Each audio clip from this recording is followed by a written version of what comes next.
Have you ever wondered what it takes to break the will of a king who thinks he is a god? This week's Sunday school story is diving us into one of history's most epic showdowns. God versus Pharaoh. The Israelites were slaves in Egypt, and God had a plan to set them free. But it wasn't going to be easy. Another Pharaoh, just as stubborn as the ones before him, opposed Israel. So, God decided to make a statement, not just to Pharaoh, but to the entire world. The stage was set for a series of events so powerful they would be remembered for millennia, the 10 plagues. This wasn't just about punishment. It was a divine demonstration. God's purpose was twofold: to convince Pharaoh to release the Israelites and to show, without a doubt, his supreme power over every single Egyptian god and Pharaoh himself. Each plague was a direct challenge to the deities Egypt worshipped. Let's start with the first plague. Imagine the Nile River, the lifeblood of Egypt, suddenly turning into blood. The fish died, the water stank, and a vital resource became unusable. This was a direct hit against Hapi, the god of the Nile. Pharaoh's magicians could replicate this on a small scale, so he wasn't impressed. He hardened his heart and said, "No, next up, frogs." Not just a few, but a swarming, croaking infestation covering the land, inside their houses, their ovens, even their beds. This targeted Heket, the frog-headed goddess of fertility. Pharaoh begged Moses to make them stop, promising to let the people go. But as soon as the frogs were gone, he changed his mind. His heart grew even harder. Then came the gnats, or lice, rising from the dust. These tiny pests were everywhere, tormenting man and beast. This time, Pharaoh's magicians were stumped. They told Pharaoh, "This is the finger of God." But did he listen? Nope. His pride wouldn't let him. The fourth plague brought swarms of Ephelis, but with a twist. The land of Goshen, where the Israelites lived, was completely untouched. This was the first clear sign that God was specifically protecting his people while judging the Egyptians. It was a clear message: I can make a distinction. Pharaoh tried to negotiate, suggesting they worship nearby, but Moses refused. Once again, Pharaoh's promise to let them go vanished as soon as the Ephelis did. The plagues began to escalate. The fifth plague struck Egypt's livestock. All the horses, donkeys, camels, cattle, and sheep belonging to the Egyptians died. Yet again, in Goshen, not a single animal of the Israelites was harmed. Pharaoh sent officials to check, and they confirmed it. The evidence was undeniable, but his heart remained like stone. Next, a plague that attacked their bodies directly: painful boils. Moses threw soot into the air, and it caused festering boils to break out on every Egyptian, including the magicians, who couldn't even stand before Moses because of the sword. By now, the text tells us something interesting. God hardened Pharaoh's heart. It's a complex idea, suggesting that after so many chances, Pharaoh's path of resistance was now sealed. The seventh plague was terrifying. God sent a storm of hail and fire unlike anything Egypt had ever seen. It shattered trees, destroyed crops, and struck down anyone caught outside. But once more, the land of Goshen was spared. Pharaoh actually confessed, "I have sinned this time. The Lord is in the right, and I and my people are in the wrong." He pleaded for the storm to end, promising freedom. But guess what happened when the sky cleared? You got it. He took it all back. What could be worse than hail? How about a plague that eats everything the hail left behind? God sent a massive swarm of locusts. They covered the land, devouring every plant, every green thing, until nothing was left. The sky was darkened by them.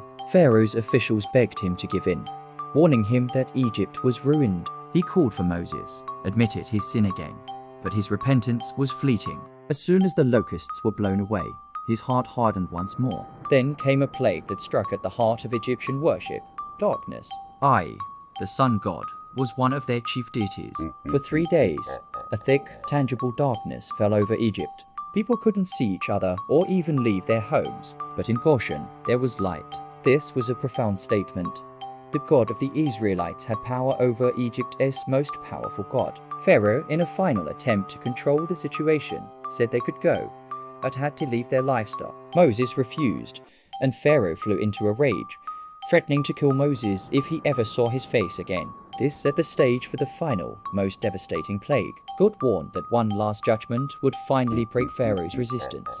This was the death of every firstborn male in Egypt, from the firstborn of Pharaoh on his throne, to the firstborn of the servant girl, and even the firstborn of the livestock. It was a tragedy of unimaginable scale. But God provided a way of escape for his people. This is where the Passover begins. He instructed each Israelite family to take a perfect lamb, sacrifice it, and paint its blood on their doorposts. That night, when the angel of death passed through Egypt, it would pass over any house marked with the blood, sparing the firstborn inside. This act of faith and obedience would become the most important festival in the Jewish calendar, a perpetual reminder of God's deliverance. At midnight, it happened.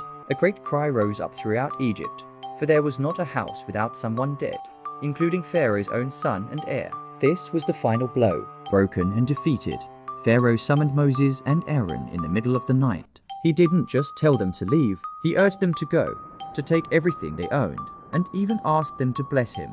The Egyptians, desperate for them to leave, gave the Israelites silver, gold, and clothing, fulfilling a prophecy that they would not leave empty-handed. The great Exodus had begun. After 430 years of bondage, the Israelites were finally free. They left in such a hurry that they didn't even have time for their bread to rise. But their journey was just beginning. God didn't leave them to wander aimlessly. He guided them personally. During the day, a pillar of cloud led the way, and at night, a pillar of fire gave them light. This constant, visible presence of God was a source of comfort and direction, a promise that He was with them every step of the way. But the story wasn't over. As the Israelites journeyed, Pharaoh's hardened heart made one final, fatal return. He regretted letting his entire slave labor force go.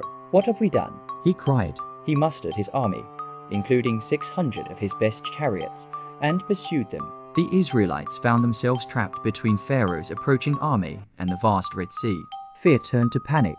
They cried out to Moses, "Were there no graves in Egypt that you brought us to the desert to die?" But Moses told them to stand firm and see the salvation of the Lord. And then, one of the greatest miracles in the Bible occurred. God commanded Moses to lift his staff over the water. A strong east wind blew all night, parting the Red Sea and turning the seabed into dry ground. The Israelites walked through the sea with a wall of water on their right and on their left. The Egyptian army, blinded by their pursuit, followed them into the parted sea. Once every Israelite was safely on the other side, God told Moses to stretch out his hand again. The waters rushed back, completely covering the chariots, horsemen, and the entire Egyptian army. Not one of them survived. On the far shore, the Israelites saw the bodies of their former masters washed up on the sand. Their enemy was truly and finally defeated. Imagine the relief, the awe, the overwhelming joy. They were free. Miriam, Moses' sister, led the women in a song of praise, celebrating God's triumphant victory. This incredible event wasn't just an escape. It was the birth of a nation in a covenant relationship with God. Soon, they would arrive at Mount Sinai, where they would receive the 10 Commandments and formally enter into a covenant with the God who had so powerfully delivered them. From slavery to salvation, the Exodus story is a timeless testament to God's power, His protection of His people, and His promise of freedom. Thank you so much for joining us on this incredible Sunday school journey through history, powered by Assemblies of God Church Nigeria. If you found this story as powerful as we do, please hit that like button and share so others can also enjoy our animated Sunday school lessons. Follow me on Facebook so you don't miss our next video. We'd love to hear your thoughts in the comments below. God bless you. See you next week. My name remains Godswill Artar.